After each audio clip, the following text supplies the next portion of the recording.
Hello, everyone. Hello, hello. Welcome, welcome. As you're coming in here, say hello. Let us know where you're watching from.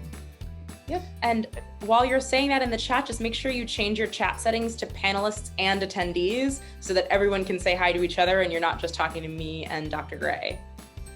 Yes. I don't want to talk to you. Talk to everyone else. Again, as you're watching tonight, as you're watching, say hello where you're watching from. And if you are pulling for Alabama or Ohio State tonight in the national championship game. Controversial questions right off the bat. That's where I like to roll. I got one Ohio State there. I got Bama. Ohio State. Roll Tide. I see it. Nice. Amazing. I'm rooting for my SEC, so I'm going Alabama. That's where I'm going. Joya, do you have any allegiances, Joya? I have no allegiances. I'm from Philadelphia, and begrudgingly, I'm like, I guess that makes me an Eagles fan, but that's like a hometown loyalty only. I've been in New York for about a decade. So for whatever that's worth. You didn't go to a big sports undergrad? I did not.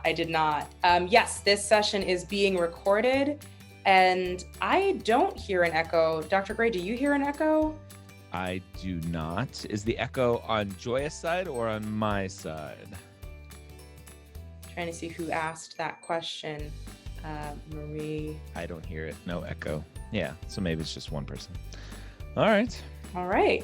Well, we'll introduce ourselves. We started with just football, but we'll start with actually telling you who we are. I'm sure you all know who Dr. Gray is, but I'll let him introduce himself. Hello, I am Ryan. I am a physician by training, no longer practicing medicine. Now I get to hang out with the fun people at Blueprint. I get to podcast, write books. I just submitted my 4th book. Oh my gosh, to the editor and publisher this past weekend or weekend ago. I don't know, something like that. I've been helping pre-meds now get into the medical school world for over 8 years now, which is crazy. Next month will be my 9-year anniversary having started medical school headquarters, which is crazy. And so that's who I am. That's what I get to do every day. I'm on faculty here at the University of Colorado School of Medicine, although I haven't been in a while just with COVID and everything else. I just re-upped my faculty kind of credentials there. They haven't been given to me yet. Hopefully they don't reject me. I hope not. Please don't reject me. I got rejected once from University of Colorado when I was applying for medical school. Hopefully they continue my credentials. But anyway, that's about who I am. Amazing. So I'm Joya. I'm one of the live online instructors for the Blueprint course, which is launching tomorrow, actually. And we'll talk about that a little bit more later, but I'm one of the MCAT teachers. I'm a current applicant, like right now, I'm in the middle of my cycle. I was a scribe for a while, done a lot of clinical research, primarily in neuroscience. I'm a non-traditional student, so feel free to ask questions about that in our Q&A portion. So I did my undergrad in neuro, thought I was going into research, did not love it the way that I wanted to spend the rest of my life there.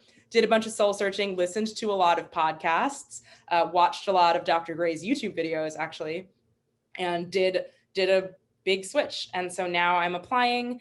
I will be matriculating in the fall.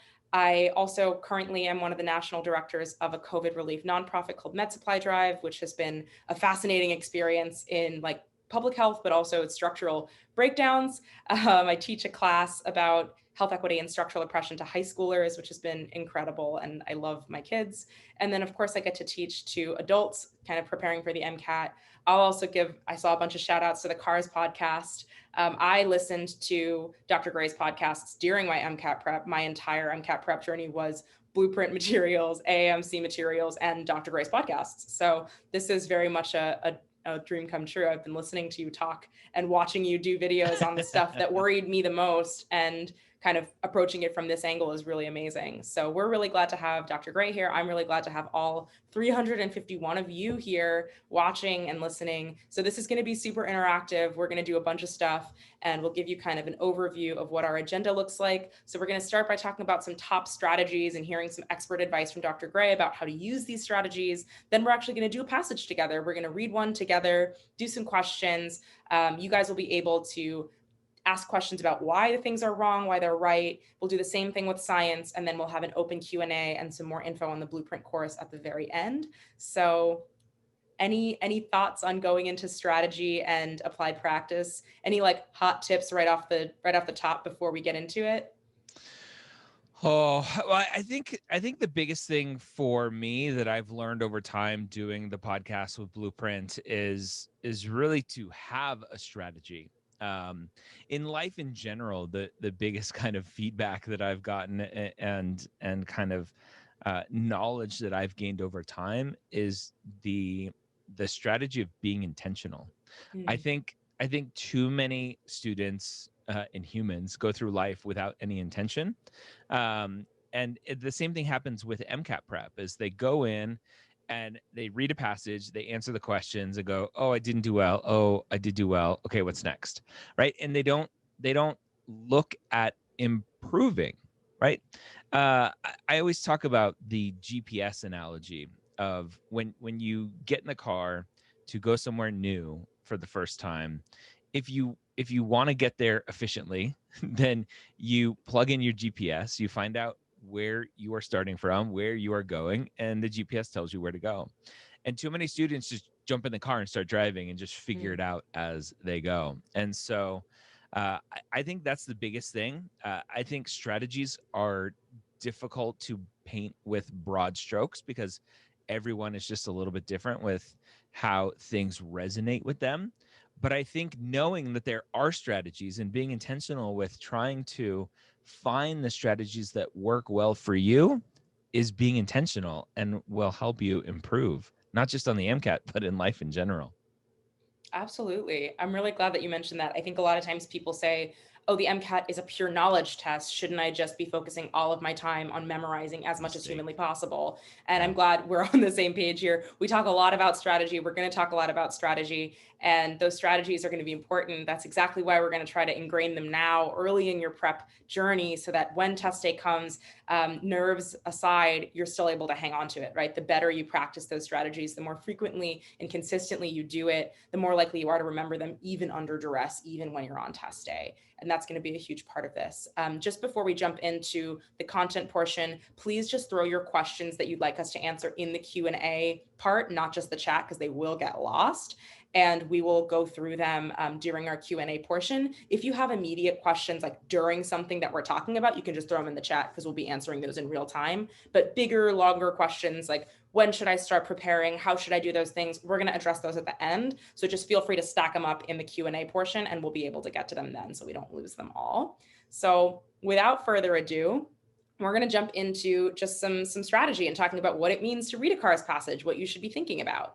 So the big point, the biggest thing is to read for the author meaning and main ideas, which sounds super basic, but is often something people struggle with because there's, these CARS passages aren't made to be simple. So it's not just a very clear main idea. Often there's a million sub-claims and sub-arguments and experts being quoted and people being refuted. You have to find a way to sift through all the noise and make sure that you get the author meaning and the main idea. And a good way to do that is to rephrase as you read. I like to think about it as, could you condense the passage to a very short Twitter thread? That's usually my metric, is saying like, could I say it in a tweet or less? Then I've really distilled the meaning. Is this a 140 character tweet or 280 character tweet? The rules are always changing. Good question. I'm going to go ahead and say what I've been, my Twitter experience is relatively recent. So I'll go with that 280. All right. But if you could tweet it and someone would be able to get the gist of the passage, and you've probably understood it well. And then this is where highlighting is really, really important. We use our highlighting tools sparingly, but wisely. So don't highlight the whole passage because then it's useless. But you do want to highlight and note major themes so that you know where to look back at when you're actually going through a passage later to answer questions. Any thoughts, Ryan, on how we should be looking at CARS passages, just kind of thinking about main idea? So it's interesting for cars passages. What I've learned over time is really um, just removing all of your thoughts and preconceived Mm, notions and outside knowledge and just leaving it at the door, along with making sure that you don't put up a mental block right from the beginning. I think too many students get to the cars passage and say, I suck at the cars passage mhm. and I'm going to do terrible. And guess what that does? It sets you up for failure. And so I think if we can, as we're reading these passages, try to be interested, try to keep your outside knowledge, your outside thoughts out of the passage and what you're reading. It will allow for you to absorb that information much easier. Amazing. That's such an important thing that I bring up with students all the time. The other things we're really going to be looking at when we're thinking about main ideas is looking for context, tone, and repetition for the more difficult concepts that we're having trouble comprehending. Repetition is a really great thing to look for in a CARS passage. It's a nice, friendly signpost that the MCAT is giving you, letting you know something matters because they're repeating it. And then, of course, we're going to be looking just grammatically at pronouns and antecedents to connect ideas. CARS passages love things like this demonstrates some very long, complicated series of clauses. But if you know what the this is referring to, it becomes a lot easier to summarize and condense passages into something digestible and understandable that you can then apply to the questions afterwards. That's very interesting. And I wonder, we always talk about the MCAT being hard for ESL students. And I know from different languages that the way that language is kind of formed for different people and how we use it is different for every culture, for every language.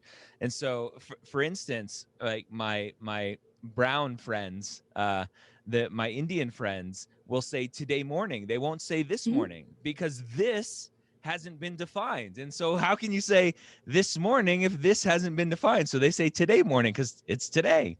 And so it's very interesting that you put that in there and talked about it. And I wonder if that potentially hinders some people depending on how their language is formed and how they use it. That's interesting. Absolutely. I think that's really true. My family's language is Bangla, and we also do the same thing, very closely related. And that's part of why we talk about it. And something I talk about as an instructor is how can we kind of circumvent the barriers that we know are already there for us? If you're someone who gets tripped up by pronouns and tripped up by antecedents, that's a good thing to watch out for so that you don't lose track of the argument. And that's something I had to do, especially is this is and that's just really throw me for a loop. Those aren't words that I use typically. Those aren't words I use in writing. It's not words I use when I talk to my family. And so that's something that I think is a good hint for anyone who's feeling like there's a linguistic barrier is actually learning parts of the grammar that you know are different from your native language, because then you'll be able to tackle them a little bit better. So that's something to be aware of. I see people in the chat saying, yeah, this is me.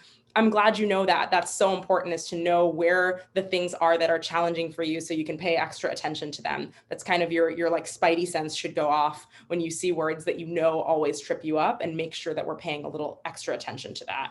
So that's our And that, kind of broad cars passage stuff. yeah, and that's being intentional, right? That is your strategy. So while it's not maybe a general strategy that you hear, that is a strategy that you should take because that's specific to you and where you may struggle. Absolutely.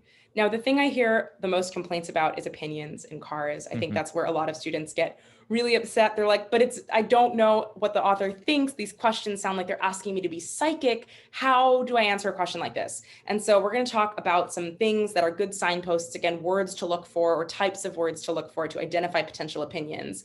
And qualifiers are great. May, might, suggests, should, very. Those are all words to look out for that tell us something about the author's opinion. If we see an author saying something like natural parks are important to the United States, or natural parks should be the most important priority for the recreation department of the United States, we see a very different level of opinion being expressed there. And words like should are very useful because they tell us what the author is trying to obligate us to do or obligate us to think. And we want to pay attention to those. Same thing with biased adjectives or adjectives that have a connotation of some kind. So just saying something is blue has no real connotation. My background is blue. That has no connotation. But saying my background is iridescently beautiful. That has a connotation. This is me complimenting our background graphic designers, but we can hear the difference in opinion there. If someone says, oh, she had a blue background, or wow, her background was iridescently beautiful, there is an opinion clearly in there that's hidden in those adjectives that tell us that there's something else being said beyond just a description or a statement of fact. Same thing with comparisons. Yep.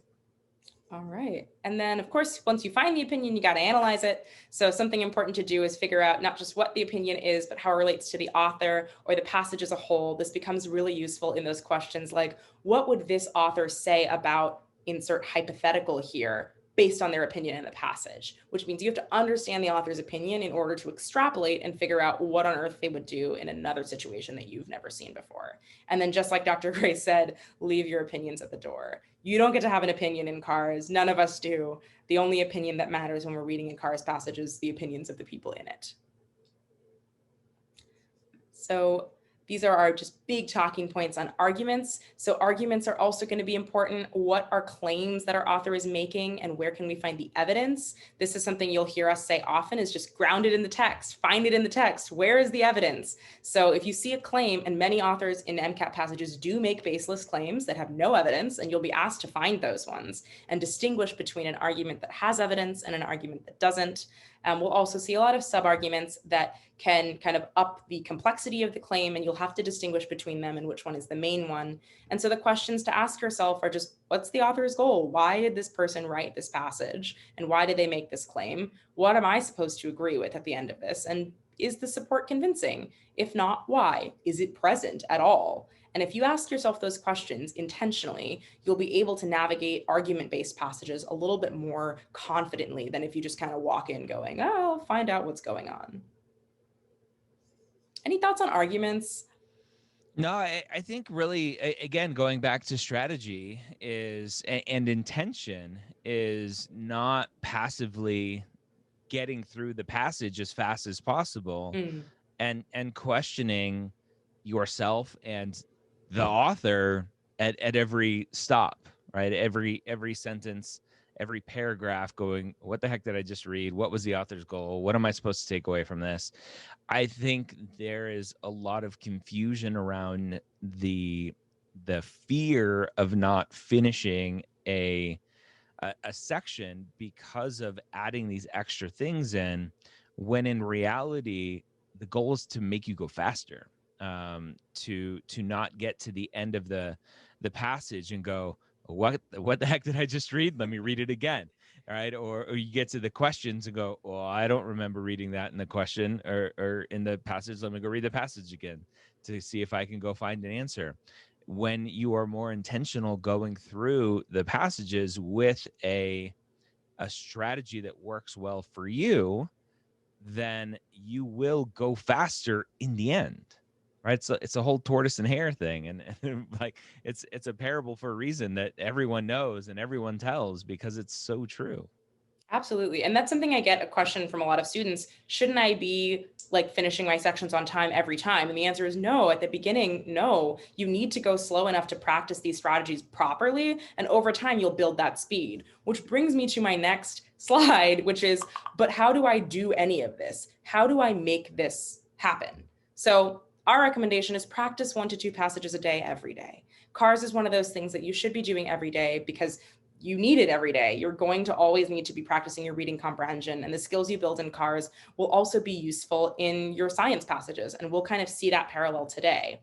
So again, don't focus on your timing too much early on. Predict upcoming main ideas and questions as you're reading. Review and reflect on the passages that you complete, and engage with challenging materials outside of CARS. And this is something that I think a lot of students are like, wait, what? And I'm like, yeah, you got to read. You should read, and you should read stuff that's hard, and you should pick stuff that's in the subject area that you find challenging for yourself. For me, it was philosophy. I don't know what it was for you, Dr. Gray, but I really snoozed through philosophy. So I read a bunch of philosophy books outside of my MCAT prep. I like went online and found books in the public domain and just sat down with a tome and read it like it was a CARS passage. And that was really useful to me, was practicing the stamina of just getting through boring things, and also just getting better at approaching things with a CARS mindset. Am I summarizing? Am I finding the main idea? Am I reflecting? Yeah. Yeah, for me, there was no intention, unfortunately, behind MCAT prep for me. I took the MCAT a long time ago, which is strange to say, almost 20 years ago. And the knowledge and information that's available now just wasn't available. And so I took a course through one of the big box kind of retail location people, and really struggled, and I did fine in the science sections, but cars back then is called verbal reasoning, was my absolute worst section. I think I scored about the equivalent of a 124, which isn't horrible, but it's not good, in the car section. And so I wasn't intentional about it. I didn't work at it. I just gritted my teeth and got through it. Well, I'm really glad that you've kind of come through on the other side and have been giving so much good advice, especially about cars, to so many students. And we have one question that I just want to highlight before we move on. Should I read the questions first and then read the passage? Yep. Yeah, no, I don't think so. Yep. So why not? For me, it's a distraction. For me, I go from trying to read the passage and understanding the author's tone and the argument and everything else being presented to trying to find answers, right? I go from broad-based trying to understand to going on a scavenger hunt. And I think, again, going from, it's going to slow you down. You think you're going faster by going and reading the questions first. You're going to go slower because now all of a sudden you're reading each word, trying to remember, does that fit with that question? Oh, maybe this is that question. Or what about, oh, maybe this piece? And now you're trying to piece together different things, and just read, understand, and then go answer the questions. That is exactly how I feel. I think I heard that advice early on, tried it for like 2 minutes and was like, oh God, this is making me not read. I forgot how to read all of a sudden. And that, I think, is really important. Is I get biased. I'm very suggestible. I learned that in my MCAT prep. I would read one answer stem. I didn't even know if it was right or not. And it would suddenly bias me towards the whole passage. And so that really, really messed with my strategy. So I also agree. Don't read the questions first, just read the passage. And just a quick reminder to anyone asking questions in the chat, just make sure that you are set to panelists and attendees, because if you have a question, it's very likely that someone else has it too. So you can throw it in the chat for everyone. If you're raising your hand, we can't really do anything with that because we can't open your mics since this is a webinar. So if you have a question, you can just put it in the chat, or if it's a bigger, broader question you want us to answer later, you can throw it in the Q&A for us to get to during the Q&A part of it. So we can't allow people to talk if we wanted to. I am not allowed to let people. I am not allowed to let anybody talk except for you. Okay. So what is too long to spend reading a passage? Oh, I don't know. I don't know the exact minute breakdown of each. I think when you're first starting, there's no such thing as you're learning. And then obviously as you're getting a few practice tests in and closing in on test day, then your timing should be pretty solid at that point. Yep. So typically when you're starting, you just want to get those strategies down correctly and practice them perfectly all the way through. And then as you get faster, you're probably going to end up doing more in the like sub 10-minute range will be your goal in order to finish them fully. And then at the beginning, it's totally normal not to finish. That will happen. It absolutely will. Towards the end, your goal is to spend 10-ish minutes on the whole thing, like reading the passage and doing the questions. So each kind of chunk of the cars section should be in that 10-minute range. Today, we're not going to do that because we're going to be talking through it, but just keep that in mind. And we're actually going to talk about highlighting as we do the passage together. So let's take a look. So we're just going to read this together. I'm going to read this one out loud. We're not going to read the whole passage out loud, but I'm going to stop and ask Dr. Gray a few questions about what we would care about, what we think about, why the sentence is the way it is. And we'll just kind of go through these and do a little highlighting at the end. So what we won't do is highlight as we go, because if we do that, we run the risk of having what my co-teacher calls hyper highlighting syndrome, or highlighting everything. And then you get a block of yellow and it's useless when you go back when you're trying to answer a question. So instead we get to the end, distill the main idea, and then go back and highlight the most important and salient words or points that we realized were relevant once we finished reading. So I'll read this one. And Dr. Gray, I'm just going to ask you to kind of tell me what you think and where you think we should be focusing our energy. So the Sounds good. movement of art away from representation of things, paintings of people, places, events, etc., into a wholly abstract presentation undoubtedly reached its zenith in the work of the color field painters. That's kind of a long first sentence, so I just want to start with that. What did we just read? I didn't read anything. I was listening to some gibberish. This is one of those, if this was the start of a Cars passage, I would be like, oh God, like art, I can't stand art. Art is so confusing. And I would just give up right then and there. Right. And have to fight that urge when I'm reading these to go, stick with it. It'll get clear. Hopefully, I can do this. All right. And so obviously this is some sort of discussion about art and artists and what those things are. Absolutely. And there's some kind of a trend that happened. It moved from one thing to another thing. And apparently the people who did that were these color field guys. I don't know what that means. Let's keep going. Exemplified by the work of Mark Rothko, color field painting sought to represent color in its pure state. Oh, okay. That just gave me a great piece of information. I feel a little bit better. This purity made the color itself the subject of the painting rather than a tool used to express something else. Okay, so now we're starting to get into, out of that horrible first sentence, a few shorter, more easy to understand digestible bites. I'm getting a sense of what's happening. The Cubists, Surrealists, and other abstract expressionists working in the early 20th century may have distorted, mocked, and radically reduced representation, respectively, but it was the color field artists alone who completely stripped out any pretense of painting something other than the painting itself. Rothko's works consisted of little more than several large squares of contrasted colors in various proportions and arrangements. So, okay, so what did this mean? What if we were to tweet this? What would we say? What's our Twitter thread starting with? Oh, our Twitter thread would probably be, and no tweet storm, right? We can't do a tweet storm here. Oh man. See, this one's hard. Like, do I start with Mark Rothko? Do I start with art transitioning to this color field painter? This one would be hard for me to try to figure out where to start. And so I'm just going to go with a summary of what I think I take away from this is the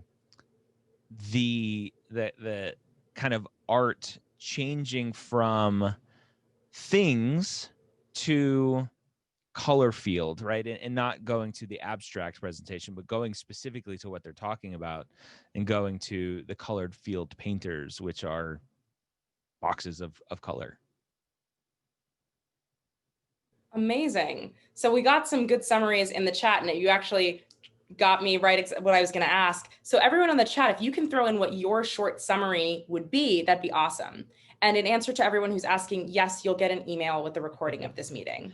That's always the most important thing. Yeah, it'll be sent out. It'll be sent out in an email, I promise. Got confirmation. So great. I'm seeing a lot of things that we're noticing. So we're saying there's a movement of art away from the representation of things. So art paintings usually are of a thing, and we don't do that anymore. Great. So that's something that I would go back and highlight. And then I know that the people who did this were my color field painters. Amazing. Someone who exemplifies the color field painting field is Mark Rothko. And what I know about him is nothing really, other than he's the guy that I care about in reference to color field painting. He's the guy who best showcases what the field is all about.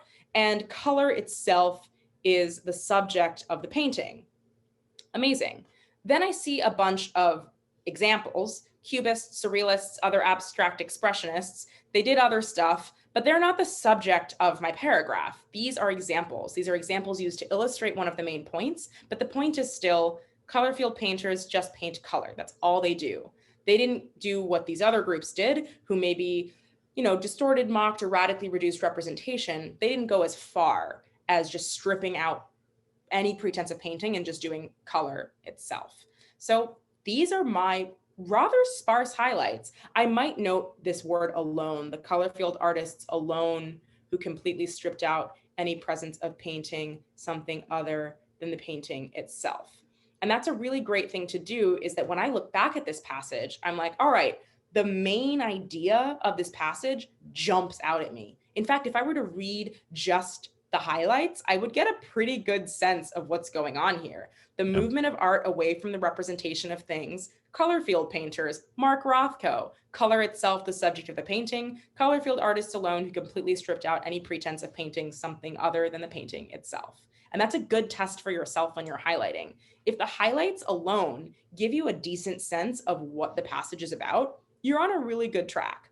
Yep. It is a Twitter storm. It's Yep. very much like a nonsensical list of little blurbs, but the nonsensical blurbs came together to make something that I actually think I might understand. The first sentence made me feel like I was going to lose it in this passage. And now that I got to the end and spent some time digesting it, I kind of know what's happening.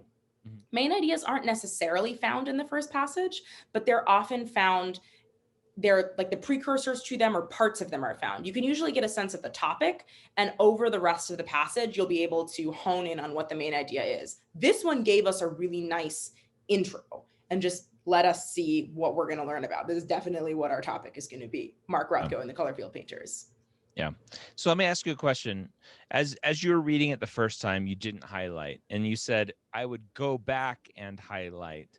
What's your strategy for highlighting? Would you highlight the first time through, or would you read through, come to an understanding, and then go highlight the things that support that understanding? I'm an option B kind of gal. I think when I highlight too much, when I go as I'm, if I highlight as I'm reading, I highlight everything. I'm like, this is important. This could be important. What if this is important? And then I just like completely do everything. And so for me, I need to get to the end, take my like 5 seconds to go, what did I just read? And then go back and highlight the things that answer my question of what did I just read? What about you?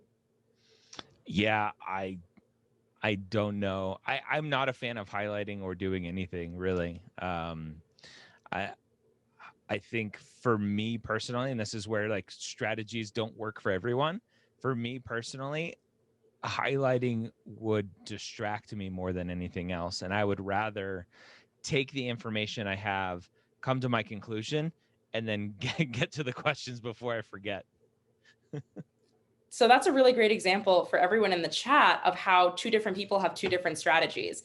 I'm a decently fast reader, and that does influence my choice of strategy. So I know when I'm reading a Cars passage, I'm going to have time at the end of each paragraph to do a quick 10, 15-second highlight. I know that. I know that that's my timing. But if someone is feeling like that's not useful to them, or you just want to get to the questions before you forget, that's also an option. So Yeah. I'm an each paragraph highlighter kind of person. But if you talk to anyone, people who've done really, really well in the MCAT have a wide variety of those. And that's why it's good to start early so that you get a chance to try out all the different strategies and see which one actually feels the best for you.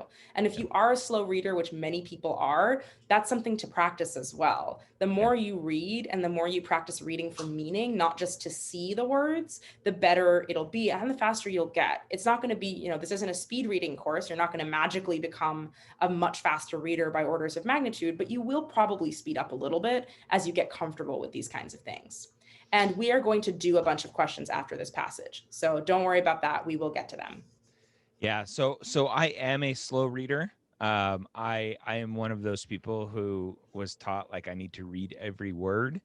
And so I have been constantly trying, again, intention, right? This is good. My key word for today is being intentional. Is I'll use speed reading apps where I'll get like an article that I want to read online, and I'll kind of forward it to the speed reading app that'll just show me one word at a time, and I'll set it to like 400 words a minute, and the words are just flying by, but I'm like, I understand what I'm reading.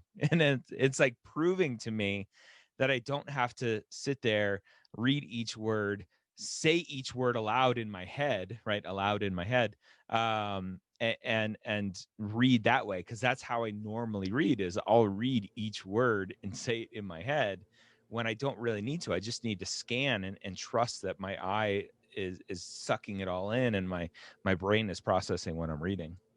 Absolutely. Yeah, those are great options to work on speed and just being able to take in more information.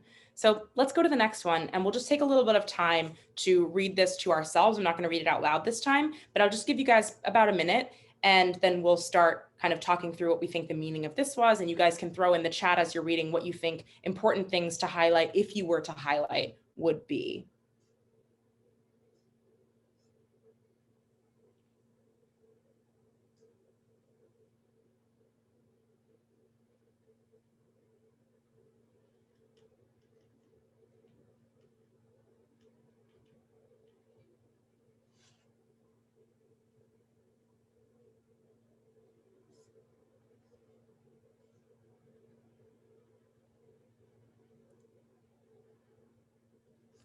So as you guys go through, what are some key things from this paragraph? In the chat, you can just throw them in. What do you think is important from this paragraph that we would want to highlight or at least remember? And Dr. Gray, please feel free to jump in and say what you think is important here.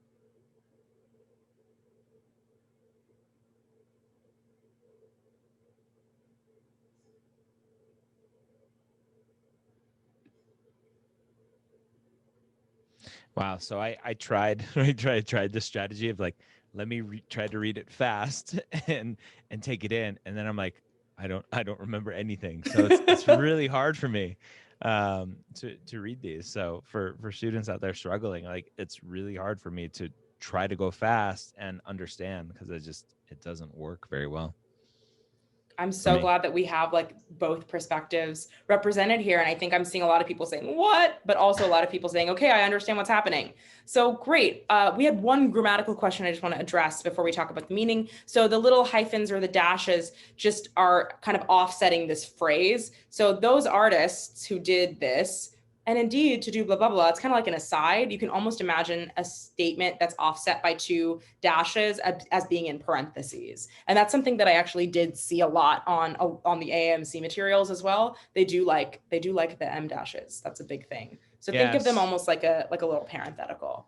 Yeah, so the EM dashes or M dashes are, as I've written multiple books now, I've come to learn what those things are, and that's actually a typo for this, because M dashes shouldn't have spaces on either side of them. Correct. And it is a comma replacement, so it's just a fancier way of doing a comma, right? If you were to look at that and replace that with a comma, it reads like you would normally expect it to read with a comma there.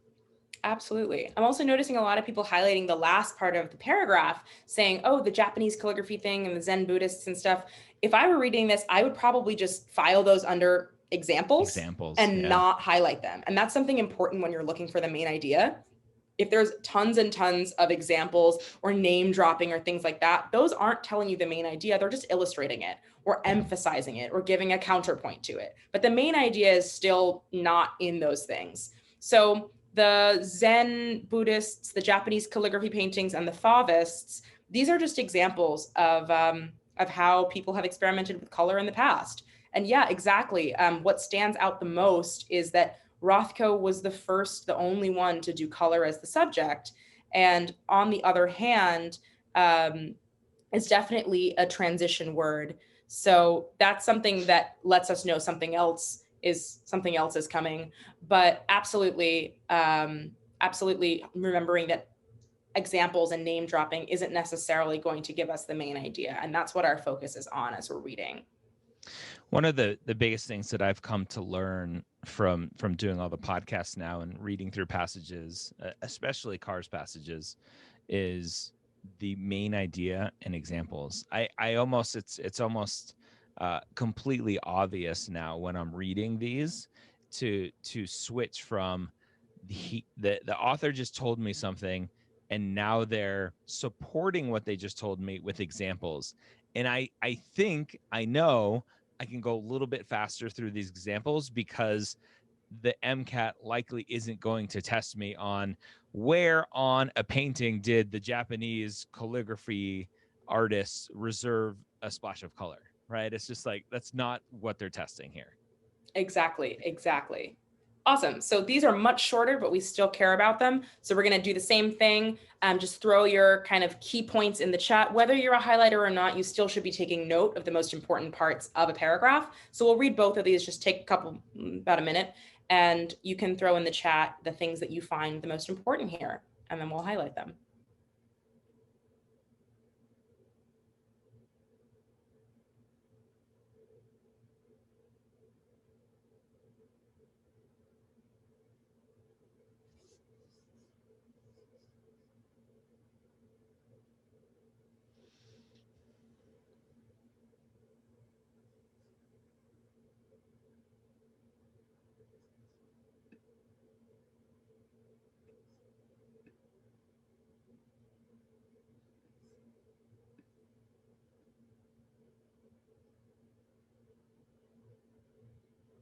Yeah, so the one you just highlighted there, right, broke away from every one of these conventions. These, right, one of those antecedents, these is using or relying on form, line, movement, space, and perspective, right? So I would probably highlight those for myself to as a reminder of what the other artists were relying on. Absolutely. And that's a great contrast. Those are the kinds of things we care about because that's what the MCAT likes to test. The MCAT likes to ask, what's the difference between this and this? What's the difference between this person and that person, or this idea and that idea? And then a couple people are asking, should I be writing an outline of my passage down? That's the one thing I typically say that should be like, it needs to be incredibly convoluted for me to write something down. I really, really don't write unless there's something so crazy that I can't remember any of it. So I really kind of push students away from writing it down because it wastes a lot of time. And if you simplify incorrectly or something and you rely exclusively on your outline, that's a great way to kind of trick yourself into thinking something's true or something's relevant when it's not. So I really don't recommend writing things down for cars. The most I would recommend is just highlighting. Great. All right, so we're still seeing kind of the same reiteration of the point. What is happening with color field painting? It's just color. It's just color. They've said it a few times in a few different ways, but it's just color. So we'll do the same thing here. It's color? I think it's just color. I think it's just color. But let's do the same thing for this one. We are right at the end.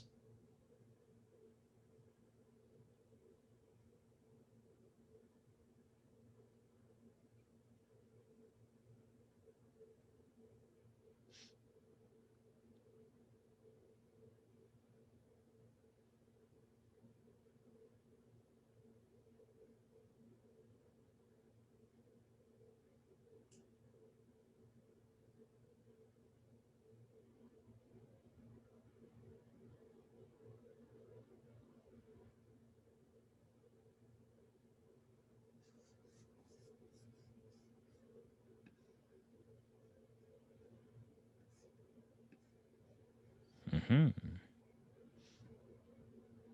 Mm-hmm.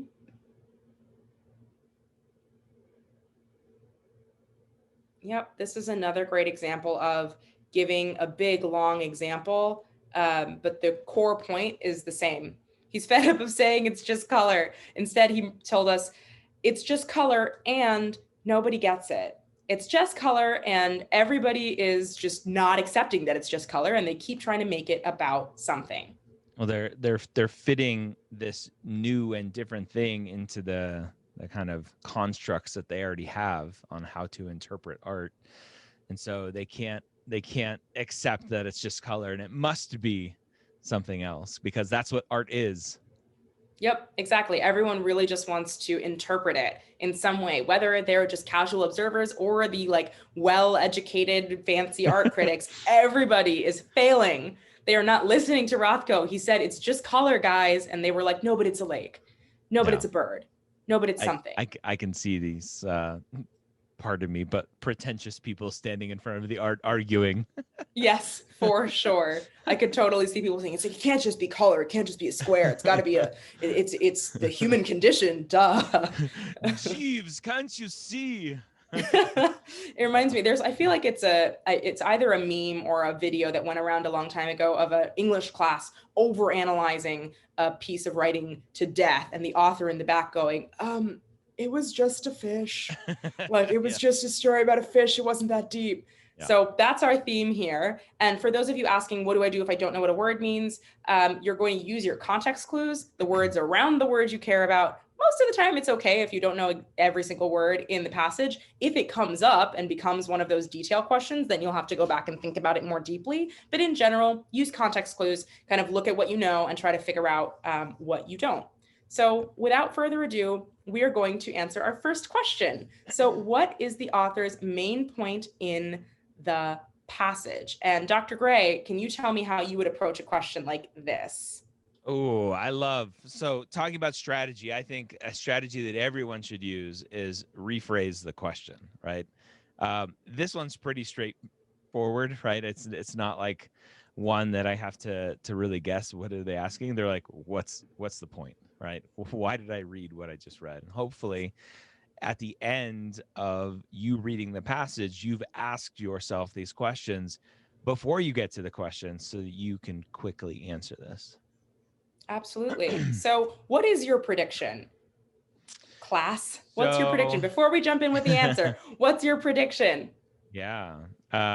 So my prediction is the answer is going to be something around the author talking about where art was to where it went with Rothko and color painting, whatever that specific word is, and how that change in art, even with that change of art, with how basic it is of just colors, people still struggled with what that was. All right, and everyone has already jumped in very, very strongly, feeling like it's C, but let's just quickly go through and kind of understand what's going on here. So the main point was not about the Buddhist monks. Nope. Right, the main point was, that's an example, so we crossed that out, and we're very happy to cross that out. That always feels nice to say, all right, it's not that.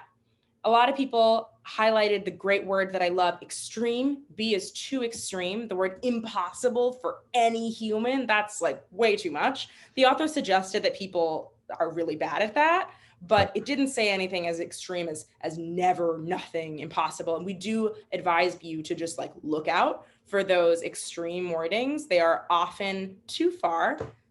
And then the history of art is full of various uses of color. Yeah, there were a bunch of different examples given, but the main point in the passage was there was this dude, his name was Rothko. He did just color. He did just color. He did just color. Yep. So then they gave us, remembering what field he came from, and that's the trick here, is that color field artists were leaving behind representation and just focusing on color itself. And that's why we see repetition as such a valuable thing in the MCAT, because we went through and saw it kept getting said just over and over and over again. So that was a really valuable thing for us to have highlighted. Yep. Let's try an opinion one. Let's try an opinion. Let's think about this. I hate these adjective adverb pairs. I hate them. I think they're so confusing. How do you approach a question like this? I hide in the corner and rock back and forth, wiping tears from my eyes. Maybe that's why the AAMC is will not allow students to take the test at home, because everyone will just go hide in the corner. I would just try to break down, right, especially again for ESL students or students with a smaller vocabulary. These are hard because these are bigger words that I'm like, I don't really know what that means, and my vocabulary is super small, so I'm one of those people, and so it would be really hard for me. But again, the hope is that based on reading the passages, we've gotten to the point where we know what the author's opinion is around certain things, because we're asking ourselves that question at the end of every sentence or paragraph, etc. Absolutely. I break these down into first and second word, and I just go through and say, okay, I can't really do much other than just say which ones I don't like here. I think we can talk about the tone. We can say, yeah, the tone was relatively expository. It was pretty neutral. There was some level of like admiration that was happening, but there wasn't like a clear opinion other than like he did a revolutionary thing and it was pretty cool, but it wasn't like the most extreme passage. So I'm going to take away gleefully delighted for that reason, because that's a lot. There's not really anything happening there. There wasn't an element of frustration that I saw. None of the words or adjectives that we saw were anything other than just telling us a thing happened and it was revolutionary. There was no frustration. So I'm going to take that away. And then indulgently humoring almost implies like the author does not agree or does not like what was going on in the passage and was just letting him have his fun, letting the color field painters have their fun. How do you sense humor in texts?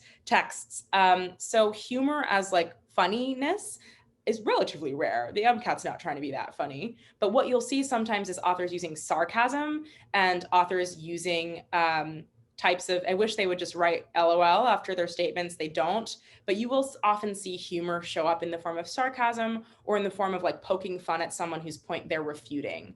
It can be teasing or condescending, but a lot of times humoring someone means more like letting them have their fun, kind of a there, you don't know what you're talking about, but I'll let you have your moment, even if you don't agree with them. So in this case, there was, again, no element of contradiction in this author's tone. They didn't say anything about disliking Rothko or disagreeing with Rothko. So I'm going to just process of eliminate, get myself to B, but in looking at B, that makes sense to me. This author was quite thoughtful, was very methodically going through the different aspects of color field painting, why it's different, why it's new, and then was expressing a level of admiration. That was my prediction word, was admiration of how Rothko was able to do something no one had done before. So this was kind of a combo approach for me where I was both thinking to myself, but also eliminating, because these phrases were so strange that it felt important for me to make sure that I went through and felt confident about why I didn't like any of the other answers.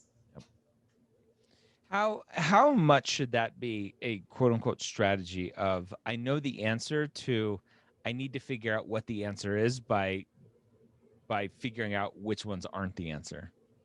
So I think there are some question types that make you use process of elimination. Some will say which of the following is X, and you can't predict because you literally have to read all of them because they've told you to do that. So that's question type number one that you definitely are going to use process of elimination for.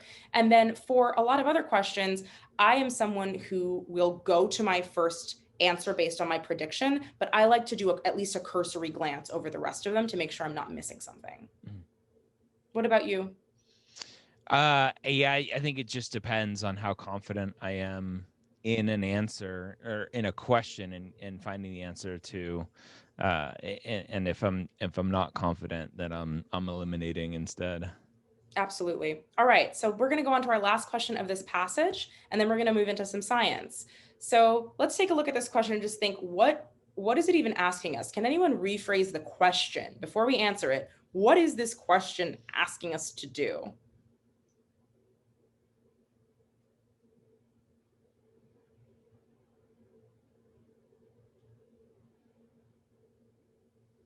Yeah, author's point of view on what? On how to view a painting. Amazing. So what does the author think we do when we see paintings? And specifically, we see paintings as representing things. What's that? So how would you answer this, Dr. Gray?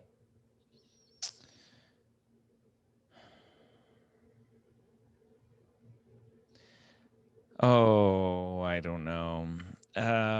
This is hard. So I'm trying to figure out what was the author's point of view versus what the author was saying everyone does. And so for me, that's hard because the author basically said people inevitably kind of rely on seeing things in the painting, even if it's just color. So, but I don't know if that's what the author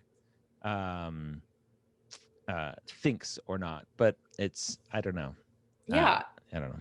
that's a really challenging one. And so actually what we can do is we can go back to our question, our paragraph, and look at it. So this is where you don't have to reread the whole thing, but you can go back to the parts of the passage and say, all right, let me look at this again. Let me get my head straight. So perhaps color, pure color, is an ungraspable phantom. That's not an expository statement. That's an author conjecturing about what they think of color. This is our author's voice coming through here saying maybe color is something that we can't grasp. Even when presented in its purest form, it seems that most observers are unable to accept the work as it is and ever seek for representation. This is different than the example given of the erudite critics and observers insisting on interpreting Rothko's work. That was a fact. That was an example that was given to us from the literature. The last sentence is our author saying, yeah, sounds about right. It sounds about right. So I saw a lot of great answers. People were saying, yeah, it seems like it would need to be B. It's nearly inevitable, regardless of who the person looking at the painting is. And that makes a ton of sense to us. That's what the author was saying, that everyone keeps doing it, perhaps because it's impossible not to, but it's a maybe. So we like that nearly inevitable. That very much matches the author's phrasing and the author's tone. And so if we just wanted to look through, since so many people have said, I'm a little unsure, is representing an artifact that most people avoid? That's the opposite of what we were told. People do interpret it as representing something, not avoiding it. Yep. It's not a result of the kind of painting first popularized by Rothko. People have been interpreting art to mean stuff forever. There's been a guy in the back of the classroom going, I think that color actually represents something deeper than you think it is. That guy's been there since the beginning of time. And then it wasn't a fashion, and there was nothing in here about runaway successes or a fashion in art critic circles. That's totally outside. And so because of the word nearly inevitable, that qualifies the word and makes it less extreme. And we are happy and content with our answer. I love cars. Yay. I actually do love cars, which is awful. And I would say this is like a medium difficulty passage. It's definitely not a gimme. It's definitely not the worst passage I've seen. Yep. But for people asking, all of the questions are multiple choice on the whole MCAT. You will never be asked to free write your own answer. This is not the SAT. So you do not have to worry about the grid-in problems that you did when you had to find the math answer. So this is all going to be multiple choice. Don't worry. I do not teach English at high school, but I do tutor high school students. So I've been tutoring high school students primarily in reading comp for about 10 years. So reading comprehension is totally my thing. I got caught. They found my inner English teacher, but here it is. I'm also just like a big bookworm. Yeah, it's interesting. When a student just said they should throw away the car section. I don't know if that was just because they struggle with it, or kind of a true statement of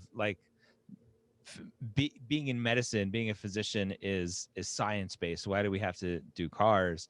And it's interesting. I would almost say, based on having been through all of the joy and pain of medical education, that the car section is really the only section that's relevant to life in general, because it's critical thinking. And how do I read something with intention? How do I process that information? How do I come to conclusions based on that information? The science sections are testing the kind of stupid memorization that college and high school teaches us. And the MCAT really is critical thinking in those sections as well. And obviously there are still some key things that you have to know, but the car section, critical thinking, that's being a physician 101. That's being a good human being 101 is critical thinking. So absolutely.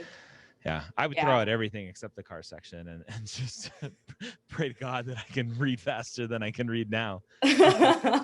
Yeah, I think that's one of the things that's hard, because people are like, well, I just spent all these years studying for my prereqs.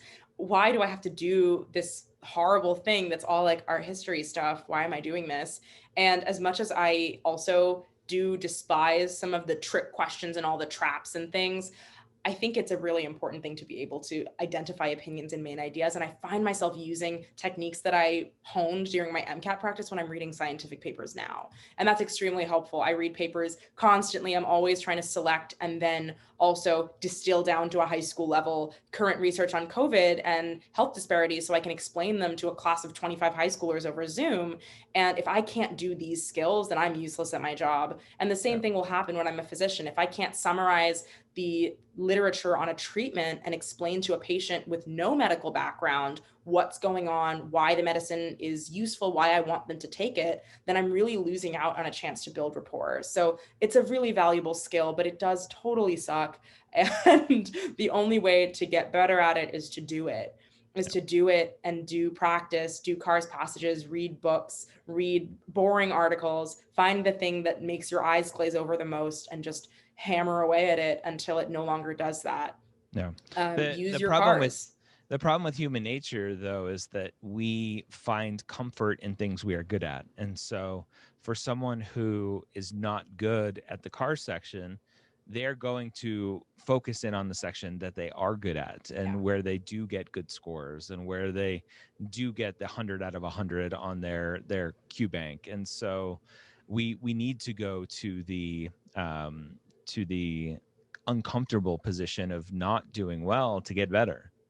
Absolutely. I did treat my MCAT prep very much as an athletic exercise. I'm a distance runner. I've been running marathons for a long time.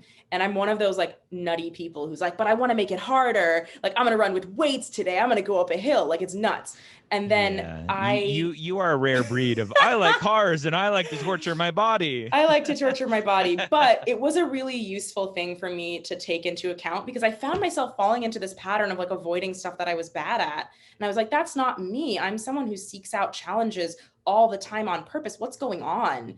And having to recognize the difficulty of applying a place where I like to challenge myself, applying that mindset to the MCAT, that was like a sea change in my brain that I had to force to happen. And I did that a lot by pairing MCAT stuff with running. Like I would go reward myself with a thing I liked after I studied the stuff that I hated the most. And I started associating it. It really helped. It made me feel like I was earning my like pleasure time out in the park by doing a section of fluids, which is my least favorite physics topic, and I sucked at it.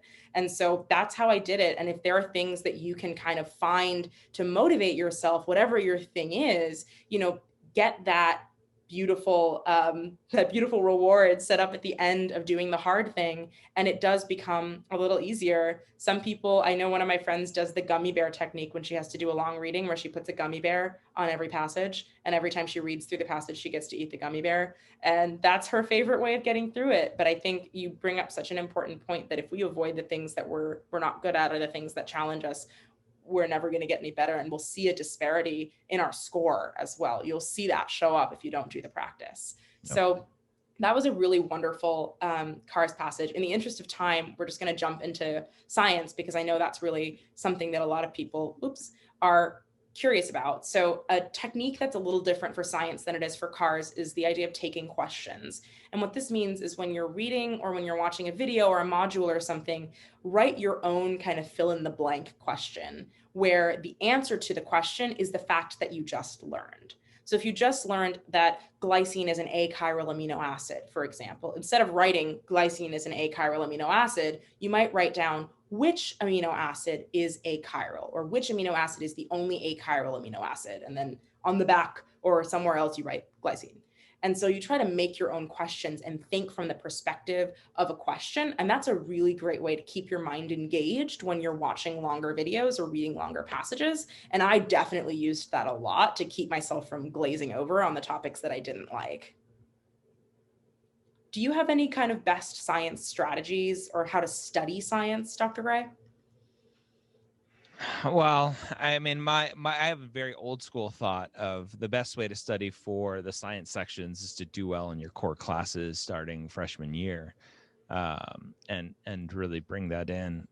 The science sections, in my mind, are really just extensions of the cars section of make sure you understand what you're reading, make sure you understand what they're asking, make sure you understand what the answer choices are saying to get your answer, and then obviously having that core foundation of science to support whatever answers that you need to support. Absolutely, because for science, this is the opposite of cars in that we do apply outside information. So everything we told you about leave your opinion at the door, I mean, still leave your most like your feelings at the door for this, but don't leave your outside knowledge at the door for science. You do need to know what the concepts are, and you will need to incorporate things that you actually are supposed to know. And the MCAT does a decent job at telling us what we have to know. It's just a lot of information. So we're still going to identify the main idea. We're not going to skim and jump straight to the questions and bias ourselves and turn it into a scavenger hunt. These should all look like very familiar tips because these are the same for cars except for the first one. We're going to, again, minimize note taking because it slows you down. And the best way to go through is just to go through. Don't skip around. If you need to skip one because you just don't know even where to start, fine, skip it and come back later. But just go through the whole thing, piece by piece, step by step. What is it? Inch by inch, row by row. I'm going to make that garden grow. It's a children's song. Now it's in my head. But that's really the way to treat these things. Same thing with analyzing figures. You want to keep in mind your legend, identifying your independent and dependent variables, understanding what's changing with respect to what. You don't necessarily have to know every chemical name or every biological technique. They're going to give you tons of stuff that's totally over your head. That's fine. But if you can identify what's on the x-axis, what's on the y-axis, and what's the relationship, you'll be in very, very good shape. Always note your units and then just describe the figure. Tell it like a story. As this increases, this decreases. It can be as simple as that. And then you're really just trying to make meaning out of the complex charts and data and look for relationships. Most of the figure analysis on the MCAT is a relationship question. What's the relationship between A and B? Why is the relationship doing this thing in this context? All right, so we're just going to jump right into this. We're going to read this, and it should feel a little like a Cars passage in that you're thinking, what's important? What do I care about? And then we're going to do some questions. So this should be a great time also for you to notice, what don't I know? What big overarching concepts should I probably be going back to study? And you can do what we did for cars, and everyone can just throw in the chat what you think is relevant, what you think is important, and what we think we really need to be paying attention to.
Amazing. And I'm already seeing some people throwing in what they're predicting is going to be asked later. Peptide sequences, possibly immune system questions. Science of passages are great for that, of looking and reading them and saying, what do I think I'm going to be asked? What seems relevant? You guys did a great job on this, saying, okay, peptide, it keeps coming up. This is going to be about amino acids. I feel everyone's heart rate's increasing, saying, okay, there's something about bioactive peptides. I don't really care about that. I just know it's peptides. And then they mentioned something about hydrophobic amino acids. So I know that within my knowledge, I'm expected to know what that means and what the relevance of that is. So that's great. That was a really, really strong first read.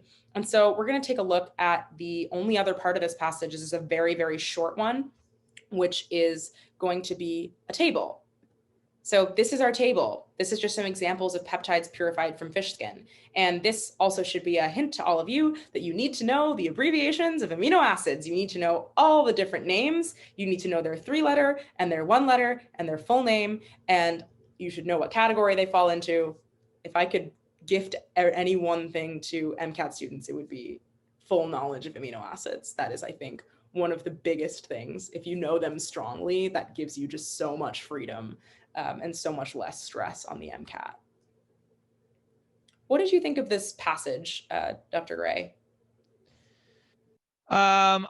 It's interesting. I tried to read it quickly, and I think I took away, because it didn't really go into super detailed information, I took away a lot of interesting things of like there's lots of things in the ocean that are good for us that we try to use in the pharmaceutical world. So I was pretty happy with that.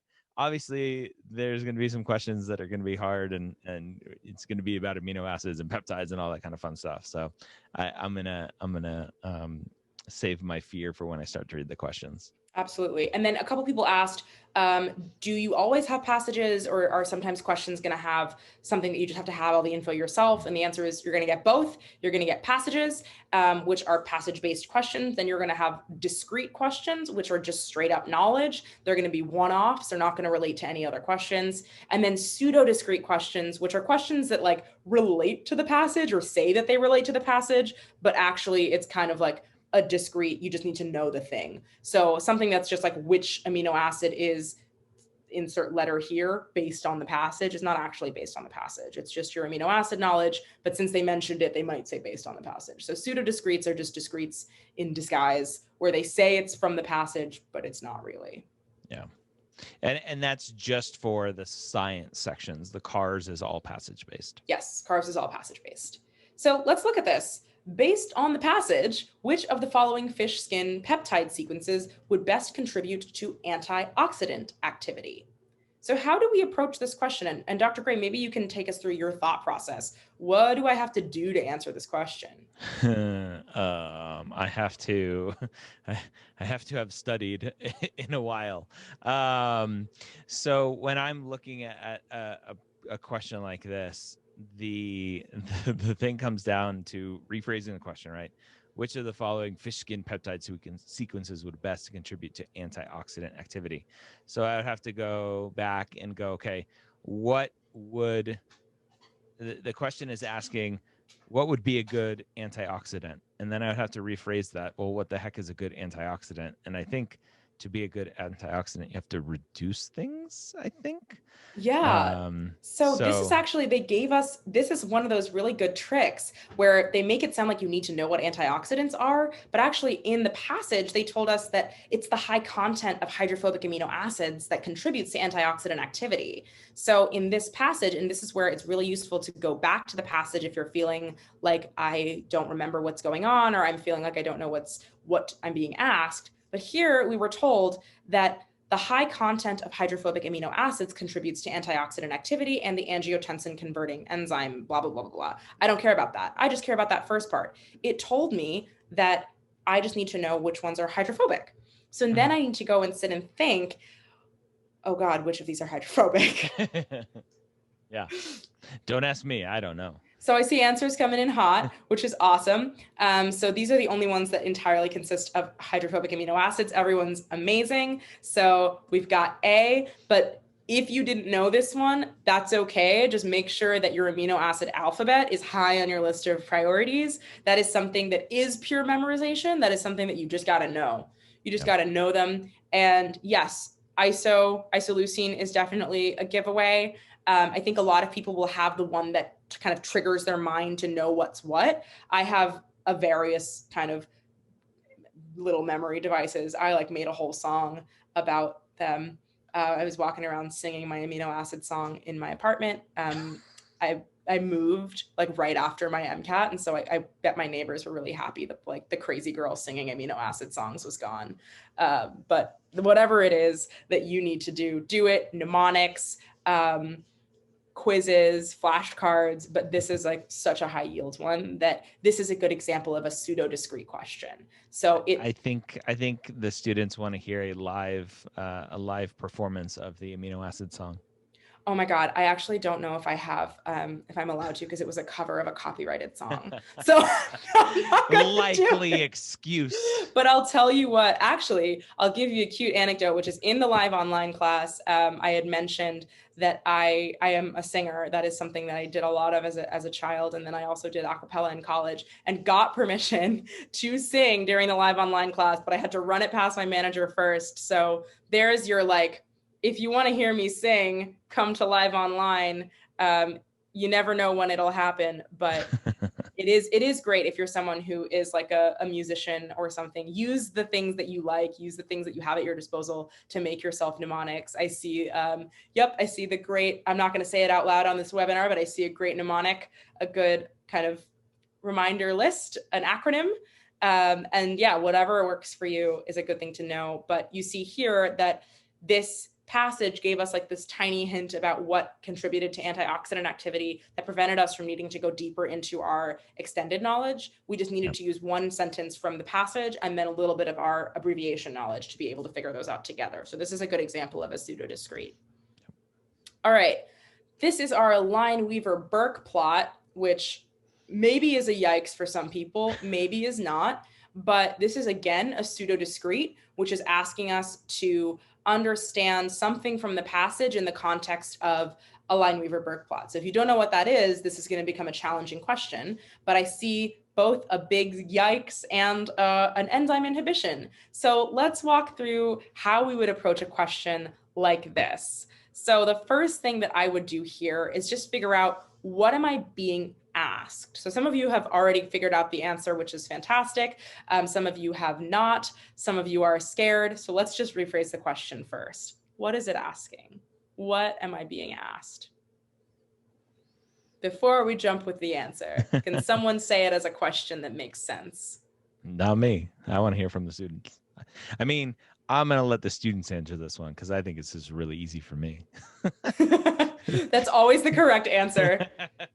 Good, great. Okay, so someone put it in. What type of inhibitor binds to only the enzyme substrate complex? What type of inhibition is present? Good. So that's part one of the question. And then part two is, what does the graph look like for that inhibitor? Fantastic. So this is one of those, if you make a table that's like, here are the types of inhibition and here's what they do, here's what they look like on a graph, here's what they do biologically, that's a great way to memorize this kind of content. So name of the inhibitor, what it binds to, and then what its effect on the Lineweaver-Burke plot is going to be. And specifically, we're really thinking about what's going to happen to the X and Y intercepts, what's going to happen to our KM, and what's going to happen to our Vmax. Someone threw in a super helpful mnemonic. Can you just go ahead and put that in panelists and attendees? Because right now only Dr. Gray and I can see that. So you can, if you can copy that, or I'll actually just do it right now. This is great. So that's the wrong link. That's a link to our live online class. But here is the message that someone put in for a mnemonic. Awesome that you all are sharing mnemonics and advice in the chat. I'm really glad to see that. That's part of this, is also to reach out and know other pre-meds, other people who are prepping, and let that community be something that helps you as you practice. So yeah, I see a lot of people kind of talking about what kind of inhibitor we're looking for. So what type of inhibitor are we looking for here? If it only binds to the enzyme substrate complex, what type of inhibition is that? Awesome. Awesome. And so what happens to the graph, or specifically what happens to our Vmax and what happens to our Km if it's an uncompetitive inhibitor? Yes, that's our both decrease, sorry. Yep. Both dropped. Yeah, everyone's hit that. So when we think about that, we're looking for what happens to the x-intercept and the y-intercept. And so if we know there's going to be a both decrease, which graph do we expect to see that shows a decrease in both things? Great. And what's the difference between C and D? Can someone tell me? Because I saw a couple of people being like, I don't know which one's which. What's the difference between C and D?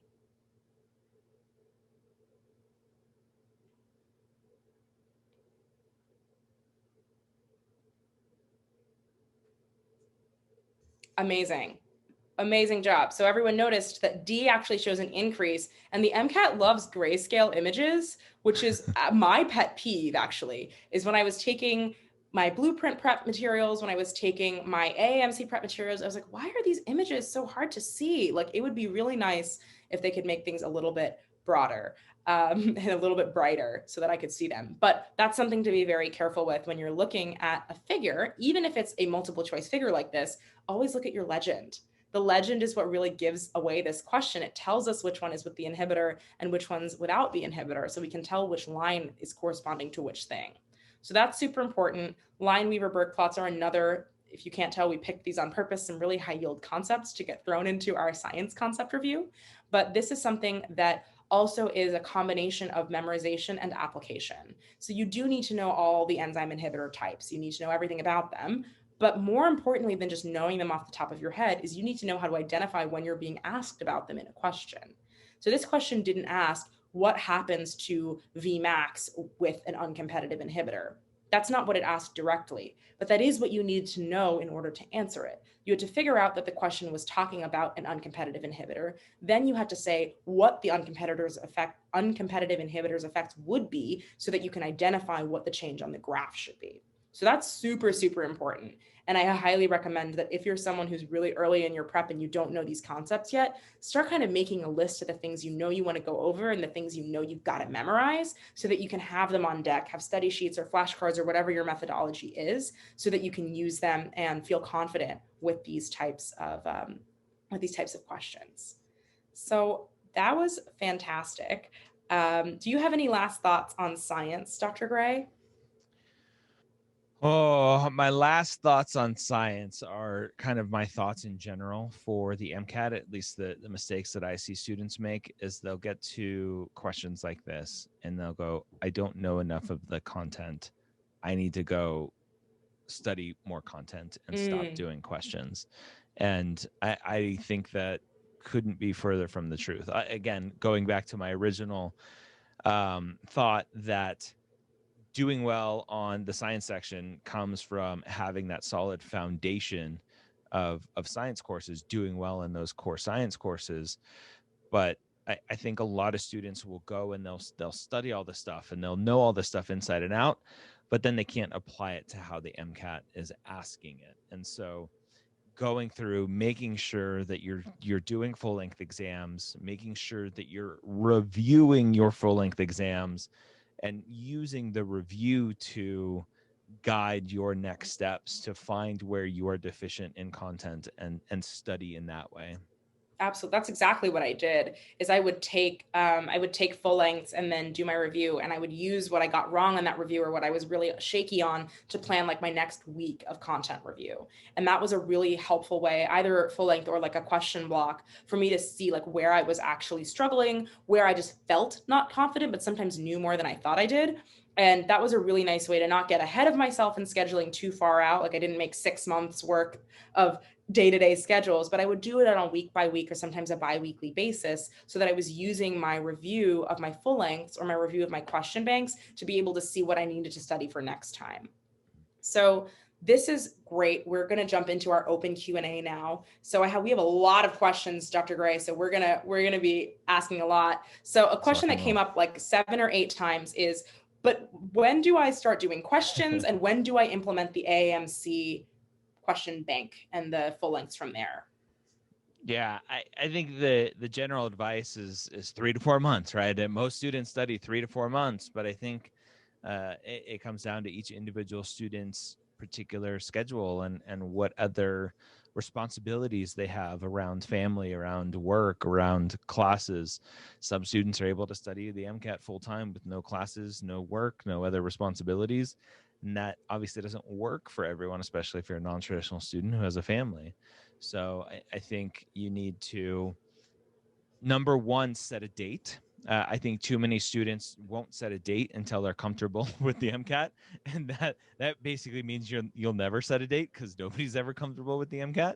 I think you need to have that target, right? Going back to my GPS analogy, you need to have that end destination in mind before you start on this. So have a date that you're going to take the test and plan accordingly based on your individual circumstances to know how much you're going to have to put in, and start with a diagnostic. Absolutely. Yeah. So definitely, if you haven't taken a diagnostic yet, 100% do it. There is a free kind of account bundle on Blueprint's account that has both a full length and a half length and a study calendar, which I think someone just mentioned. That's all free. There's no commitment to it. You just sign up, put your email in, and you can get access to those materials and start using those to schedule. I was a huge fan of the study calendar. That's what I used. And then I just had a straight up Google spreadsheet. that I had day by day, what I had done, how long I had spent, and how I felt about it, which was a very low tech, but really useful way for me to just have something to look back on. And for a lot of people looking at this, it's COVID year, it's chaotic.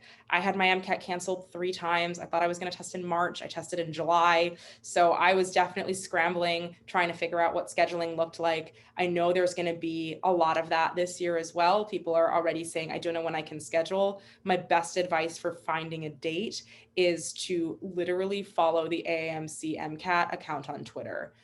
Follow them on Twitter. It's at AAMC_MCAT, all caps.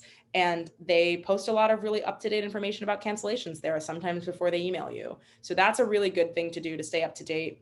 Bookmark the page for registration on your homepage so that you can always go to that and check.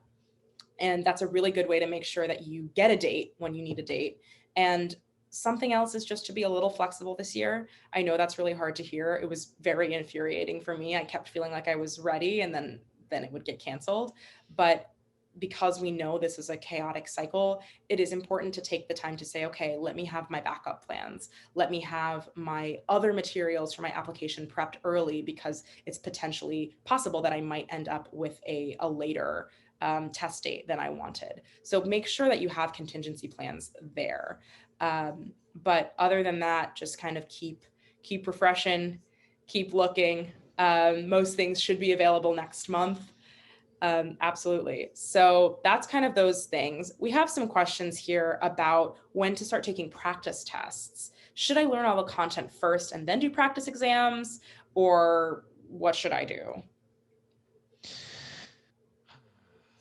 Yeah, I think going back to my comment, I think when you're getting into the MCAT world, you should have, for the most part, taken the majority of your prereq classes, prereqs for the MCAT, not for medical school. And we've talked, especially on the MCAT podcast before, about what classes can you self-study versus what is asking too much. But I think you should have those core classes under your belt already, and not spend a ton of time doing content review, which I think goes against what a lot of students do. Is they'll just put their head down in books for months and months and months, and I think you're wasting valuable time to learn the strategies of the MCAT. Absolutely. I think that content in isolation is a really good way to not know how to apply it. So I was taking full lengths even when I was still in content review. I was just taking them a little bit less frequently. So when I started, and just for context for the materials that I used to prepare, I used the Blueprint course. The live online didn't exist yet, but I did the online course for Blueprint. So I'm a Blueprint instructor who came up through Blueprint. That's how I got the score that let me get hired here. I took the Blueprint self-paced online course, which came with 10 practice exams and the AAMC bundle, and that's all I used. I used those materials and Khan Academy, and I watched their videos and kind of correlated with the AAMC outline, which I highly, highly recommend, just so that you're not going in depth on some topic that's not even tested, because that happens. I went through all of them. I had a very elongated studying plan because mine got canceled so many times. It was originally a 4-month plan. It turned into a 9-month plan. That's okay. It worked out fine. But I think something that was beneficial, that I'm glad I took this piece of advice early on, was even when I hadn't gotten through all my content, I was taking practice exams like every couple of weeks, just so that I was seeing what I was doing, or I was like making a fake practice exam by using a bunch of different Q banks. So I was approximating the length of a full length by taking a couple of different Q banks from different topic areas. And that's something you can do too if you don't want to blow through all of your full lengths at the very, very beginning. But I think you can't take questions too early. You should be practicing in test-like practice from the get, so that every piece of content that you're learning through review is something that you've contextualized into an MCAT style question. And then for everyone who's just been asking, where do I get this free account? The link that just came into the chat, that's where you get the free MCAT bundle. It includes a bunch of stuff. And in there is your study planner tool. And if you cannot, for whatever reason, find that, you can email mcatquestions@blueprintprep.com. So that's your kind of go-to inbox. It is operated by a human person who will answer your questions for real. It's not a bot. It's just our amazing management team. So those are two kind of important things if you haven't kind of started, if you're very, very early on.